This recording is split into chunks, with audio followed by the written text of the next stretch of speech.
Hello everyone, welcome to this session of Textbook Super Coaching. Myself Preeti, your paper 1 faculty. I hope everyone is fine. So as you know very well कि आपका जो answer की है वो out हो चुका है और उसके अंदर काफी सारे क्वेश्चन चैलेंज के लिए भी निकले, बहुत सारे शिफ्ट में पेपर 2 में बहुत सारे क्वेश्चंस निकले हैं। ठीक है, पेपर 1 के अंदर भी काफी क्वेश्चंस हमने डिस्कस भी किए हैं और साथ साथ स्टूडेंट्स को भी वहां पर रिवर्ट किया है कि किस तरीके से इस क्वेश्चन को कैसे हाइपोथेटिकली डिजाइन किया, फायदा है नहीं है, तो वो सारी चीजें हमने साइड बाय साइड डिस्कस की हैं। तो ये आ जाता है आपका आंसर की का पार्ट। लेकिन अगर मैं फिर से अभी बात करूं, एनटीए ने फिर से किस तरीके से अपना मिस्टेक यहाँ पर रिपीट किया है। मार्च के अंदर यहाँ पर मार्च में एक क्वेश्चन इन्होंने पूछा था और उसका पैटर्न सेम था, सेम पीवाईक्यू आपका अभी ज्योग्राफी शिफ्ट के अंदर रिपीट हुआ, एग्जैक्टली आपकी सेम टर्म्स को यूज किया गया है। तो वहां पर एक क्वेश्चन है जिसमें मिस्टेक हुआ है। मैं यहाँ पर आपको एक बार प्रीवियस ईयर का रेफरेंस आपको एक सेकंड शो कर देती हूँ। ये देखिए, ये क्वेश्चन आपका यूजीसी नेट पेपर 1 जब 2 मार्च 23 शिफ्ट 2 में हेल्ड हुआ था तब ये क्वेश्चन पूछा गया था।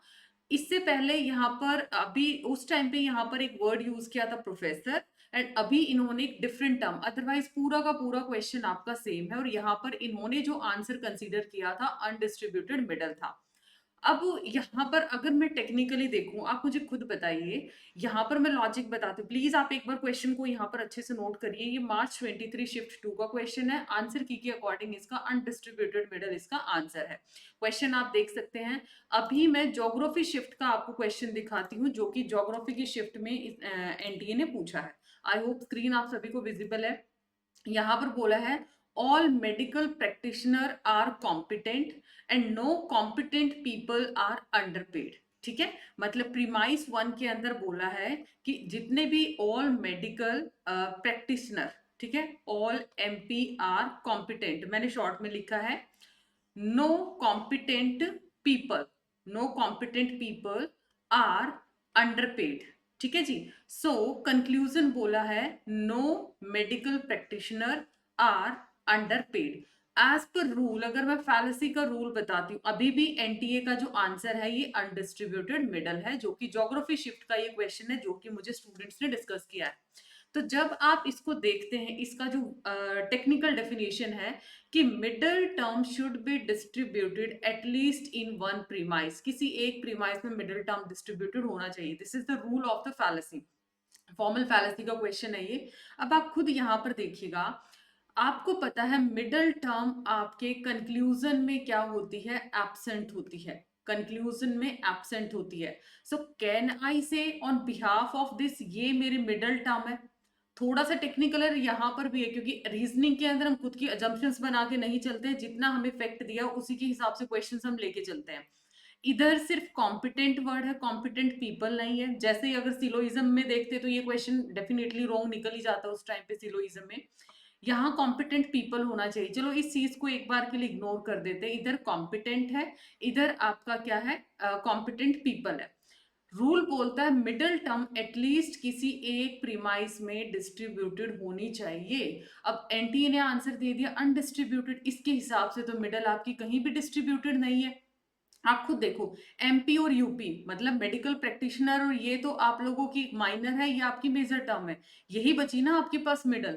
तो आप देखो इसके साथ जब नो लगा एटलीस्ट वन प्रीमाइस में होना चाहिए, तो हम इस क्वेश्चन के लिए अनडिस्ट्रीब्यूटेड मिडल कैसे बोल सकते हैं। ठीक है, तो आप लोगों का इस पे क्या फीडबैक है कमेंट सेक्शन में जरूर बताइएगा कि क्वेश्चन को यहाँ पर वो ड्रॉप करते हैं, ग्रेस मार्किंग करते हैं। अब वो डिपेंड करता है कि वो क्या किस इंटेंशन से, क्योंकि बहुत सारे क्वेश्चंस के ऑप्शंस भी इस तरीके से फ्रेम है कि बाय डिफॉल्ट उनका कंसिडरेशन यहाँ पर मानना पड़ा है। ठीक है, अब वो डिपेंड करता है एग्जामिनर क्यों और किस इंटेंशन से वो क्वेश्चन को फ्रेम करता है। तो ये क्वेश्चन मेरे हिसाब से होना चाहिए ड्रॉप, बिकॉज अगर हम रूल की बात करते हैं, बाकी अगर आपको इसके अंदर कोई और पॉइंटर दिखता है तो प्लीज आप कमेंट सेक्शन में जरूर बताइएगा, मोस्ट वेलकम। ठीक है, बट अदरवाइज रूल के हिसाब से जाते हैं। यहाँ पर जो है मिडल टर्म है, आप खुद देख सकते हैं, आपका एक प्रीमाइस या कि सेकंड प्रीमाइस के अंदर नो इसके साथ लगा है तो यहाँ पर डिस्ट्रीब्यूटेड है। तो आप ये वाली फैलेसी यहाँ पे क्रिएट नहीं कर सकते। तो ये आंसर इसका क्या हुआ, गलत। दैट्स वाई आंसर ड्रॉप होना चाहिए। अब की बार भी इन्होंने सेम आंसर को कॉपी कर लिया है, मार्च के अंदर आया तब भी सेम आंसर लिया था। तो ये छोटी-सा मतलब इस तरीके की, चलो ठीक है, एक बार आंसर की में करेक्शन हो जाती है, तो मेक श्योर अब बच्चा रूल्स के अकॉर्डिंग जाएगा या फिर एनटीए के माइंड के अकॉर्डिंग जाएगा, तो वो चीज़ बहुत ही मतलब बच्चे को डाइसी सिचुएशन में डाल देती है। इवन फैकल्टीज़ को भी कि इसका आंसर हम ड्रॉप के अंदर कंसिडर करें, उनके लॉजिक के हिसाब से चलें, तो ये बहुत सारे फैक्टर्स आ जाते हैं। So don't forget to like and share this important session everyone, and make sure you will join Telegram group जो कि description में दिया है.